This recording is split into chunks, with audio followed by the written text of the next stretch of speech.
Welcome to Layers of Communication with your host, Lydia Taggart. Life presents experiences that add a layer to who we are and how we see the world, affecting how we communicate. Lydia is here to help you take apart the layers and create new ways to connect and build relationships. So now, please welcome the host of Layers of Communication, Lydia Taggart.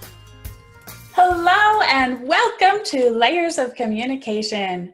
I'm so happy to have you here with me today. I'm really excited for this super important conversation we're going to have. Let me tell you a little bit about myself. My name is Lydia Taggart and I'm your host for Layers of Communication. Today we're talking about what we can do about depression and motivation. You know, motivation is a really thick layer that's hard to get through sometimes, and it really affects our relationships if we're not motivated. And it plays off of depression and sadness. If we're depressed, it's really hard to be motivated. So that's what we're going to be talking about today and how we get through that. Some other ways, other than just being medicated. I don't know if you're like me, then you kind of maybe don't really want to do all those medications all the time. My family, we have kind of this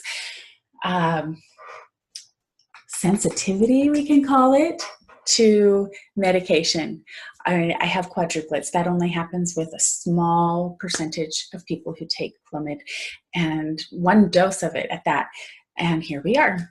I practically had my second child, practically had him just on Tylenol. We have very strong reactions to medication. And when my second child, that one sweet boy, when he was given some asthma medicine, and there's like a 0.01% of the population who react to it in a negative way, and that was my son. And one of those possible reactions is depression and suicidal thoughts. We don't want to play with that if we're already sensitive and susceptible to depression. I believe that depression is similar genetically to other addictions and things like that. Not that depression's an addiction, but it's a biological DNA component that contributes to it. So not everyone is alcoholic if they have a drink of alcohol, but some people do because their DNA is more susceptible to that kind of reaction. Not everyone gets addicted to a drug if they take it. Not everyone has these 0.01% of those reactions. Some people are more susceptible genetically to these reactions. And I think that if you come from a family who has a lot of depression in it, then maybe your DNA is more susceptible to that. So what do we do about that? Because, we can't just walk around not doing depression and emotions. I mean, if you're going to be susceptible to alcoholism, you just don't ever drink. If you're worried that you're going to get addicted to something, you just stay away from it, But you can't stay away from your emotions. And they kind of sneak up on us. All of these negative experiences, they kind of sneak up on us. And when our guard is down, they just kind of sneak in and they form a thick layer around us to keep other people out, and we don't even notice sometimes. So why am I telling you this? Like I said, I have experienced this in my family. My family, not just my son who had that bad reaction, my family is susceptible to depression. We have a lot of it in our genetic makeup. And having 6 kids, 4 of them being born at the same time, sometimes you might get a little bit overlooked, or you might feel as one of those kids, you might feel like you're ignored or not really belonging. So crazy. How can you think that you don't belong if you came in such a miraculous way, right? But we get that way. We all feel that way sometimes, that maybe I just maybe I'm not in the right place at the right time or something. And we forget how miraculous it is that we're even a part of this world in the way that we are. So anyway, I have one of my sweet boys, one of my quads. He has some depression issues and some anxiety issues, and we all have issues, right? But this one day, I was talking with him. It was like last week. He's going into 7th grade and all these other extra stresses on him. And it's affecting how he's relating to other people. It's affecting his relationships and how he communicates. He got to a point where he doesn't want to eat. He's too hurried in the morning and he's like, oh, I just don't have time for breakfast. He decided that he doesn't really like what's in his lunch, so I'd rather not eat it. Well, after a little while of this, Mom here notices, my kid's not eating. He's not smiling. He's not playing. He's getting back into one of his depression modes. And so, we can try all sorts of different ways to snap him out of it. Like, you need to eat. If you don't eat, you're going to die. We don't really want you to die. But if you're in a sad enough spot, if you're depressed enough, it doesn't really matter if somebody tells you need to eat or you're going to die. Well, maybe that would be better if you're in that place. So this one particular day, he was really, really down. And it's been about a week ago. So I've seen some results from it already, from my intervention, if you will. And so this is why I want to share it with you, because sometimes as a parent, as a friend, as someone who cares, sometimes we need to do an intervention. And so how do you do that and be okay with it, right? Because we don't want to push them over the edge. We just want them to know that we love them and we want them to be around more. So here's what I did. I told him he had to eat his breakfast. And if he didn't eat his breakfast, he was going to take it with him on the ride to school. And our ride to school is kind of long. We go to schools. All of our kids go to schools that are a little bit further away for their special needs and things. And we take care of what they need. So it was about a 20, 30-minute drive getting out there to his school that he had the opportunity to eat it was toast. Okay, it was cinnamon raisin toast with butter on it. Not something really gross.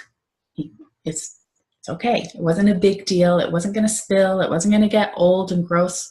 Like sometimes your cereal gets soggy, and who wants to eat a soggy cereal in milk that's been sitting there for 10 or 20 minutes? Ew. This was toast. He could handle it. It was okay. So we get to the school, and he's still just maybe nibbled like 2 little teeny tiny pieces off. You couldn't even tell he had a bite. And he's just like, whatever, that kind of attitude. And I see this really common where teenagers feel, whatever. And we pass it off as, oh, they're just a teenager. They're going to be weird.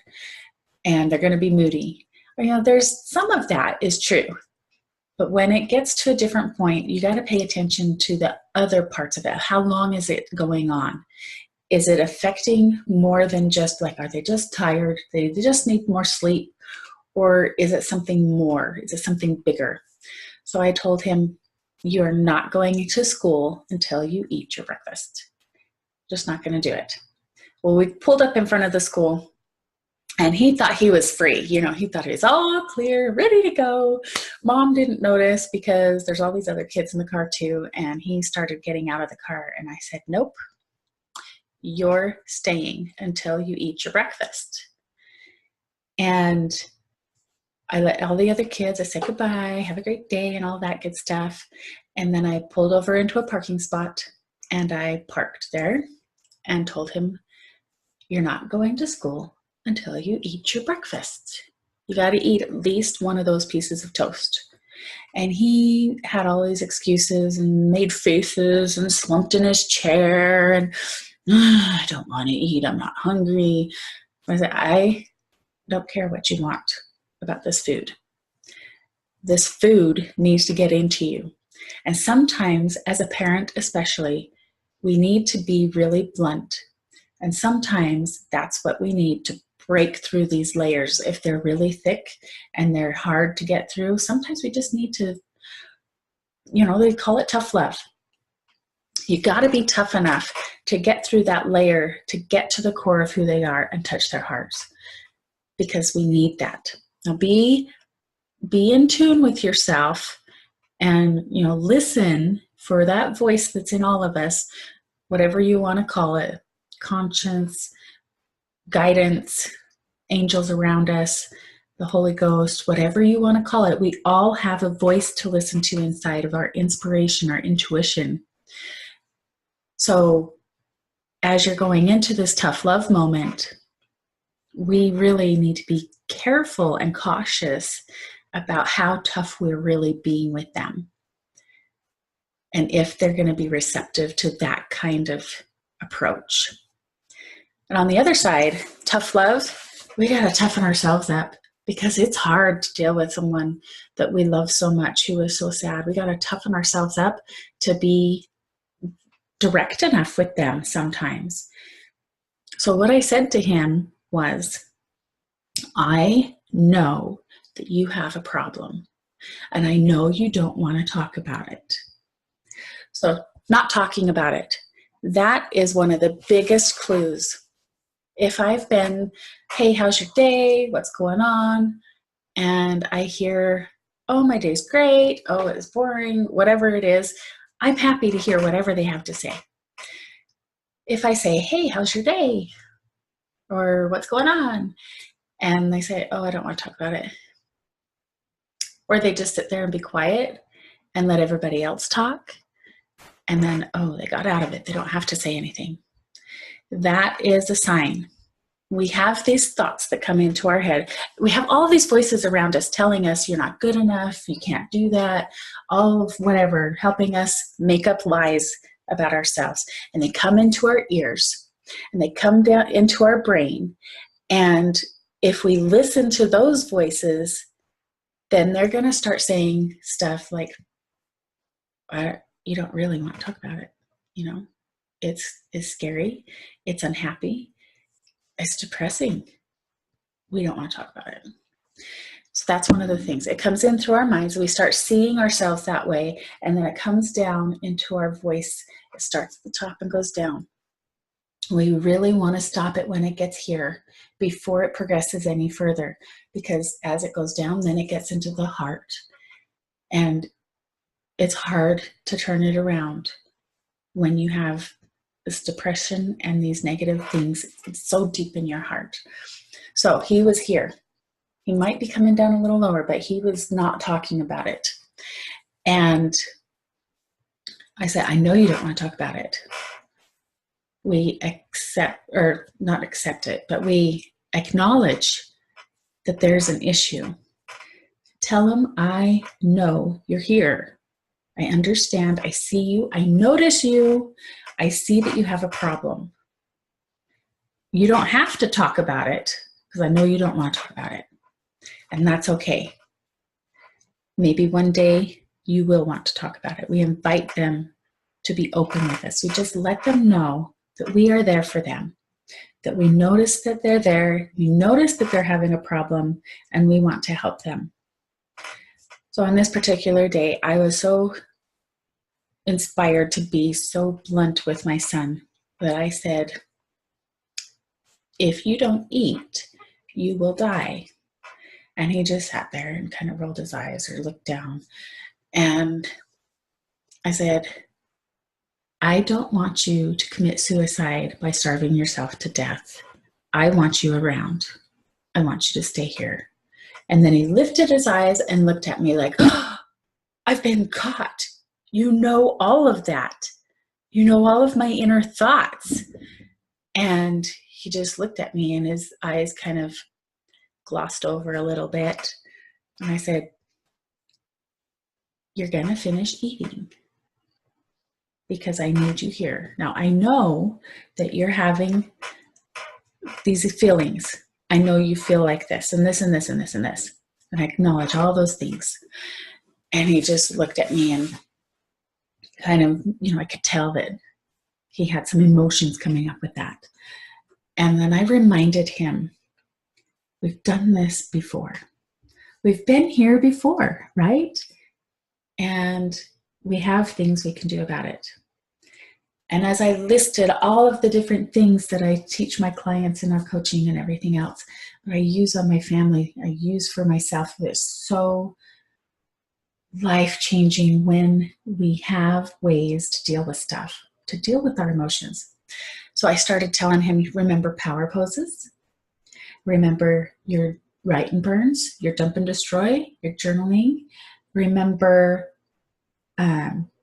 your declarations and your shields up, guardians posted. We have all of these different ways to deal with the depression. And as we started getting through this list, he started smiling. He started smiling, where a minute ago, he was like, I'm going to starve myself to death. I don't care. And then we were able to smile because we started going through all these different things. And he's like, oh yeah. The one that made the biggest difference for him that day was remembering that he has guardians around him. So I'm going to tell you about two of the things we've done that really made the biggest difference for him. There's been studies done that at Stanford, I believe, where if you have a power pose where you're looking up and you're tipping your head back and looking up, and your arms might be up in the air like, yes, yay, you're cheering on your team, or the winning pose when you've run the marathon. You see all those people who run the Olympics and they get to the end and they win and their arms go up and they're like, yes. And that is a celebratory power pose. And if you hold that pose for 2.5 minutes, now they've timed it because 30 seconds, yeah, that's good. But at 2.5 minutes, the chemicals in your brain change. They literally change the chemicals in your brain when you hold a celebratory power pose for 2.5 minutes. It puts more serotonin and all the good things into your brain chemistry. And you can tell when you look at someone who's depressed, their body language, their heads are down, they're kind of slumped forward. They're looking at their feet. But if someone is excited and happy, it is the opposite. So if we're worried that we're going to be depressed because it's part of our genetics and it's just going to be around, we don't have to just sit there. We don't have to just have the medication. There are other things we can do. And this is the most simple. We say simple because in theory, it's simple.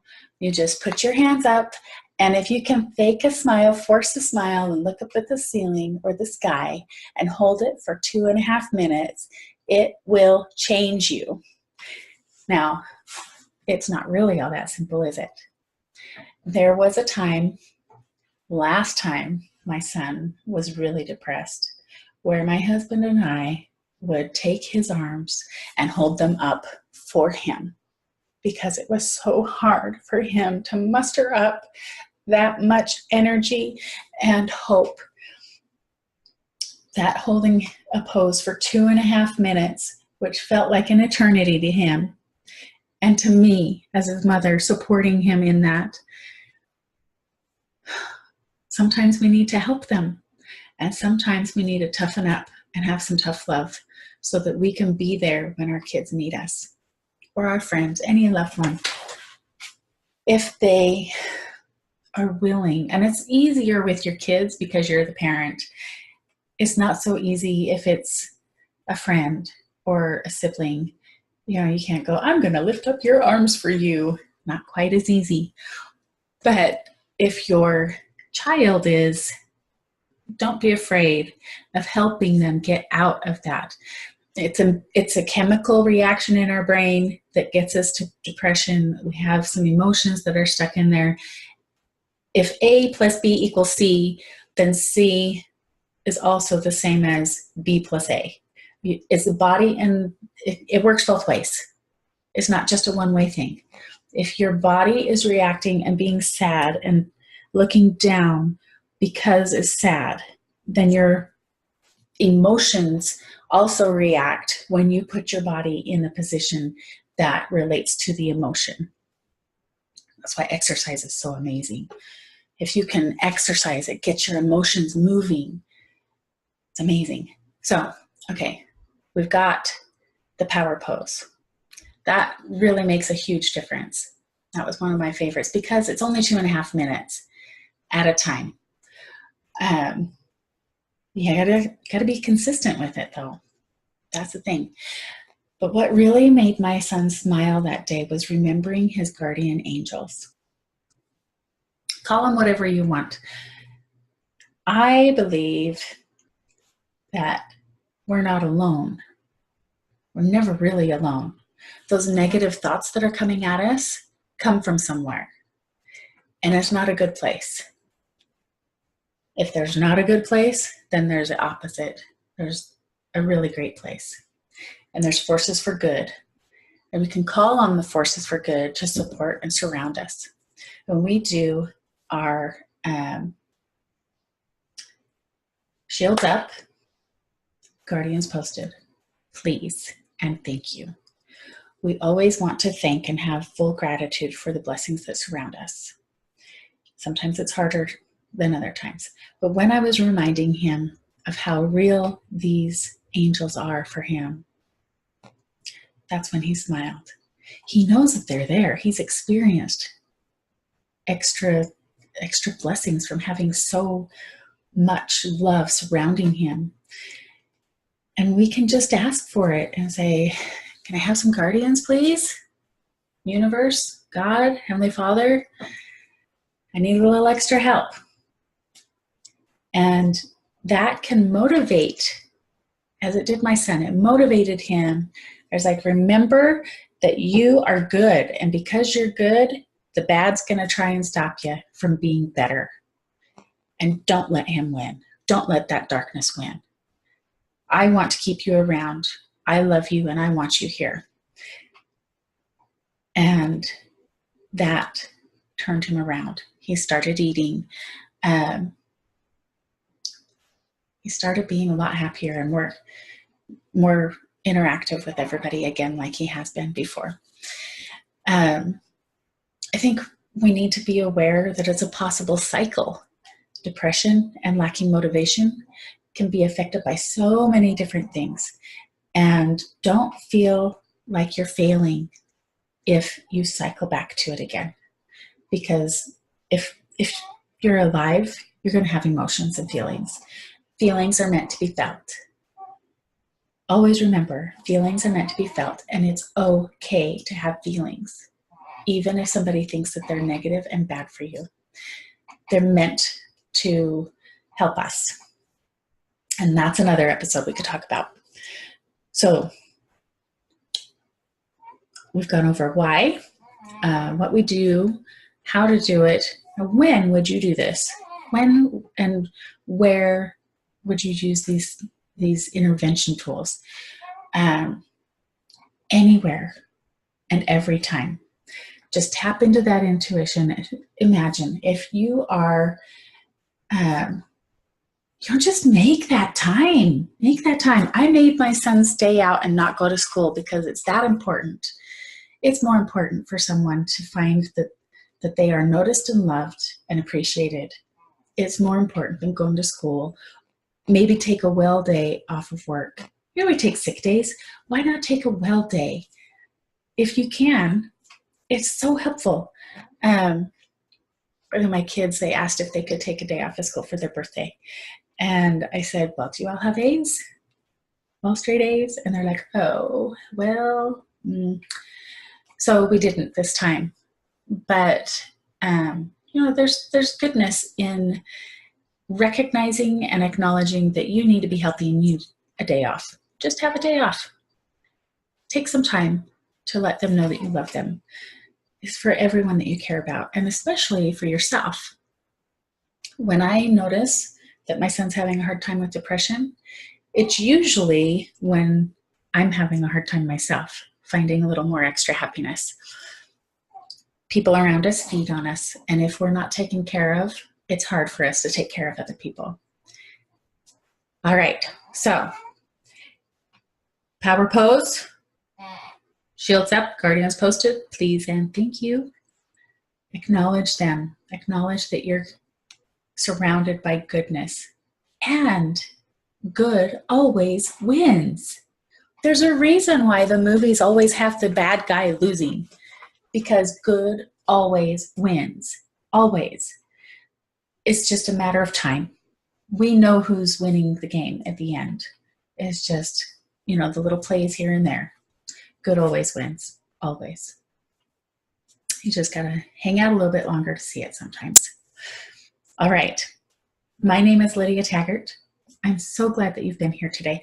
I want to invite you to an event this weekend on Saturday. If you're in the Salt Lake Valley area, we are having a women's retreat on October 13th, 2018, in case you're getting a recording.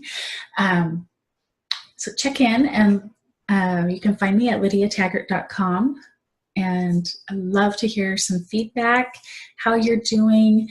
If you want me to help you a little bit more with these steps and things that you can do to bring more happiness and actually literally change the chemicals in your body so that you are working through that depression, feel that feeling, and move through those layers. And if you want me to help you with that, then I can. I'm at lydiataggart.com and also taggarttrainings.com. Let's see, what else do I need to let you know about today? We've got just about 2 minutes left. Okay, next week we're going to be talking some really fun stuff about the seasons pattern here in the United States. We have October is Halloween, November is Thanksgiving, and December is Christmas, generally speaking. Those are the big holidays in the United States. There's a couple other ones, and people don't celebrate all of them, but there's this really big pattern year after year. We have deal with the scary stuff, move into gratitude, and then Christmas, just love. And so we're going to talk about that more next week, and how the layers of culture and holidays affect our relationships, and how we can work with our family. And all right, I look forward to talking with you some more. My son's doing great. Don't worry about him. He's doing really great. We've been moving through these things and improving. But I hope that you have that same hope in your family and your relationships, that there is something you can do. And it doesn't have to be hard. We just have to be dedicated and consistent. Remember that you are worth it. And so are they. I'm Lydia Taggart. This is Layers of Communication. Go make it a great day. See you later. Love you. Bye.